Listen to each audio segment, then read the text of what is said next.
সম্মানিত প্রিয় দিনী ভাই ও বোনেরা, আপনাদের প্রতি আমার সালাম। আসসালামু আলাইকুম ওয়া রাহমাতুল্লাহি ওয়া বারাকাতুহু।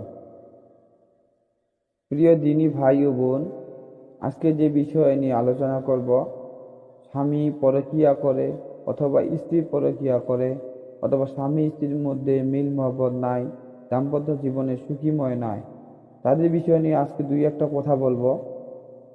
ইনশাল্লাহ আমি এইভাবে তদবির করি এবং তদবিরের সাড়া পেয়েছি, এবং এ তদবির কাজ করলে আল্লাহ তাআলার রহমতে 100% কাজ হয়। তো আজকে যে বিষয় নিয়ে আলোচনা করব সেটা হচ্ছে স্বামী স্ত্রীর মধ্যে মিল মহব্বত, কিভাবে স্বামীকে বশ করবেন অথবা কিভাবে স্ত্রীকে বশ করবেন।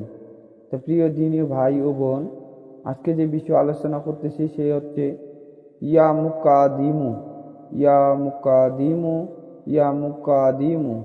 এভাবে আমরা যদি 9বার পাঠ করি, 9বার পাঠ করে একদমে যে কোনো দোকান থেকে অথবা বাসা থেকে আমাদের যে খাওয়ার চিনি থাকে, এই চিনির উপর আমরা দম করব, ইয়া মুকাদ্দিমু, ইয়া মুকাদ্দিমু, ইয়া মুকাদ্দিমু, ইয়া মুকাদ্দিমু।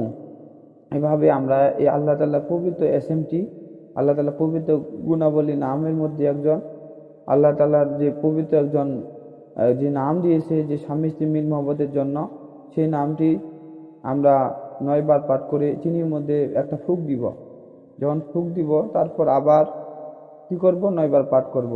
এভাবে ইয়া মুকাদ্দিমু 3বার করে ফুঁক দিব, 9বার করে। প্রথমে 9বার, দ্বিতীয়বার 9বার, তৃতীয়বার 9বার, এভাবে 3বার, 3 নং 27 বার পাঠ করে ফুঁক দিব। ওই চিনিটা স্বামী অথবা স্ত্রীকে খাওয়া দিব।